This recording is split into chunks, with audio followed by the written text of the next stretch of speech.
എല്ലാവരും വന്നേ. ഇന്ന് ഞാനൊരു കാര്യം കാണിക്കാം കേട്ടോ. ഇന്നത്തെ പരിപാടി നമുക്ക് സമയം നോക്കിക്കേ, 1 മണിയാകാറായി. ഇവിടെ വിന്റർ വെക്കേഷൻ ആയതുകൊണ്ട് പുത്രം കിടന്ന് ഉറങ്ങുവാണ്. നേരം വെളുത്ത് ഇത്രയും നേരം ഉറങ്ങുന്ന ആരെങ്കിലും കണ്ടിട്ടുണ്ടോ? ഉറക്കത്തിന് വല്ല അവാർഡും കൊടുക്കണമെങ്കിൽ അത് ഞങ്ങളുടെ വീട്ടിൽ തന്നെ കൊടുക്കണം. ഇവിടെ എല്ലാവരും ഉറക്കപ്രിയരാ. ഞാൻ അവനെ ഇപ്പോൾ കുറേ നേരം കൊണ്ട് കാലേ ചൊറിയുന്നുണ്ട്, ഇത് ബെഡ്ഷീറ്റ് പൊക്കി വിളിക്കുന്നുണ്ട്. ഒരു അനക്കമില്ല പുള്ളി. പിന്നെ അവനെ ഉണർത്തണമെങ്കിൽ എനിക്കൊരൊറ്റ പരിപാടിയുള്ളേ. ഞാനൊരു ലാസ്റ്റിലൊരു പരിപാടി ചെയ്യും. എന്താണെന്ന് വെച്ചാൽ വേറെ ഒന്നുമില്ല, ഇപ്പം ഇവിടെ ഈ പതങ്കിൻ്റെ, അതായത് പട്ടം പറപ്പിക്കുന്ന ഒരു പരിപാടി നടക്കുന്ന സമയമല്ലേ.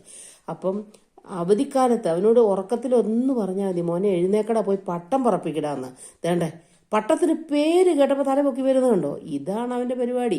പോകാൻ നേരം അപ്പം പറഞ്ഞു, എടി കംസകം പെരക്കകത്ത് കിടക്കുമല്ലോ, നീ വിളിക്കണ്ടെന്ന് എന്നോട് പറഞ്ഞ. ഞാൻ പറഞ്ഞു എന്നാലും പോട്ടെ, കുഞ്ഞല്ലേ. ഞാൻ ഇത്രയും നേരം കിടക്കുന്നതിന് എന്തെങ്കിലും പല്ലൊക്കെ തേച്ച് വല്ലതും കഴിക്ക്, എഴുന്നേക്ക്. എന്നിട്ട് പട്ടം പറപ്പിക്കുന്നു പറഞ്ഞപ്പോഴത്തേനും പയ്യെ തലയും പൊക്കി എഴുന്നേറ്റ് വരുമോ അവൻ. ഇനി ഈ കട്ടിലേന്ന് എഴുന്നേക്കും, ഒന്ന് ബ്രഷ് ചെയ്ത് എന്തെങ്കിലും കൊടുത്താൽ കഴിക്കും. കഴിഞ്ഞ് വേണ്ട അടുത്ത പരിപാടി. അന്നേരം ഇതേ പണ്ട് നാട്ടിലൊരു പഴഞ്ചൊല്ലുണ്ട്, തൂമ്പായ എടുത്തുകൊണ്ട് കിളയ്ക്കാൻ ഇറങ്ങുന്ന എന്ന് പറഞ്ഞ പോലെ അതായത് പട്ടം എടുത്തുകൊണ്ട് മണ്ടയ്ക്കോട്ട് കയറിയിട്ടുണ്ട് വീടിൻ്റെ മുകളിൽ. ഇനി അവന് വിശപ്പുമില്ല, ദാഹവും ഇല്ല, താഴോട്ടും വരികയില്ല, എങ്ങുമില്ല, ഒരു പരിപാടിയില്ല. ഇനി പുള്ളി പതങ്ങ് കെട്ടുവാണ്. എന്നെ വിളിച്ച് മമ്മി ഒന്ന് നോക്കാം, ഒന്ന് കാണാമെന്നൊക്കെ പറയും. എന്നും വിളിക്കും. ഞാൻ ഒരു ദിവസം കണ്ടില്ലെന്നുണ്ട് പിന്നെ എന്തോ വിചാരിക്കും. അതുകൊണ്ട് ഞാൻ ഓർത്ത് ഒന്ന് പോയി കണ്ടേക്കാവുന്നു. അപ്പോൾ എന്നെ കാണിക്കും. അപ്പോൾ അത് ഞാൻ കണ്ടോ, അത് എൻ്റെയാണ്. അയലക്കത്തുള്ള പിള്ളേരുടെ വരുന്നെങ്കിൽ അതും കാണിക്കും. ഇപ്പം ആ ഭിത്തിയോട് മുകളിലെ ടെറസിനോട് ചേർന്ന് ആ മരത്തിൻ്റെ ഇത് കാണുമ്പോൾ എന്നോട് പറയുമായിരുന്നു, മമ്മി ഇതെല്ലാം കട്ട് ചെയ്ത് കളയണം, കാരണം എനിക്ക് ജനുവരി 14 മകര സംക്രാന്തിക്ക് പട്ടം പറപ്പിക്കുമ്പോൾ അതിലൊന്നും ഉടക്കി അത് പോകാൻ പാടില്ല എന്നൊക്കെ. ഇനി ഈ താഴെ വരണമെന്നുണ്ടെങ്കിൽ അവന് വിശപ്പും ദാഹവും ഒന്നും ഇല്ലല്ലോ. അപ്പോൾ അവൻ താഴെ ഒന്നുകിൽ പപ്പാടെ വണ്ടിയുടെ ഒച്ച കേൾക്കണം, അവിടെ നിന്ന് നോക്കും, പപ്പാടെ വണ്ടിയുടെ ഒച്ച കേൾക്കുമ്പോൾ താഴെ വരും. ഇല്ലെന്നുണ്ടെങ്കിൽ രാത്രി ഇരുട്ടാവണം. അതുവരെ പുള്ളി മുകളിൽ താഴോട്ട് ഇറങ്ങുന്ന പരിപാടിയില്ല.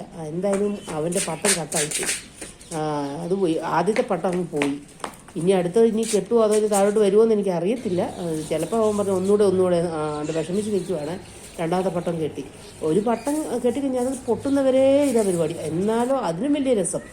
ഒരു 10 പട്ടം കയ്യിലുണ്ടെങ്കിലും ഒരു പട്ടം എവിടെയെങ്കിലും പൊട്ടി വീഴുന്ന കണ്ടു കഴിഞ്ഞാൽ ഇതെല്ലാം ഇട്ടെറിഞ്ഞിട്ട് ഒറ്റ ഓട്ടമാണ്. ആ പട്ടം എടുത്തോണ്ട് വരുന്ന കണ്ടു കഴിഞ്ഞാൽ ഏതാണ്ട് ലോകം മഹായുദ്ധം ജയിച്ച് വരുന്ന രീതിയിൽ അവൻ്റെ വരവ്. എന്നാലും രണ്ടാമത്തെ പട്ടവും കെട്ടി അതിൻ്റെ പറപ്പിക്കുന്ന സംഗതിയാണിപ്പോൾ കാണിച്ചുകൊണ്ടിരിക്കുന്നത്. ഞാൻ എന്തായാലും ഇനി താഴോട്ട് പോകുമെന്ന് അവനോട് പറഞ്ഞു. അവൻ്റെ പരിപാടിയില്ല, അവൻ്റെ പരിപാടിയൊക്കെ കഴിഞ്ഞ് എപ്പോഴാണ് വരട്ടെ. അങ്ങനെ ഇന്നത്തെ കാര്യം ഇവിടെയായി. ഇനി വൈകിട്ട് ഒന്നുകിൽ പപ്പ വരണം, താഴോട്ട് വരണമെങ്കിൽ, അല്ലെങ്കിൽ ഈ പട്ടം കട്ടാവണം.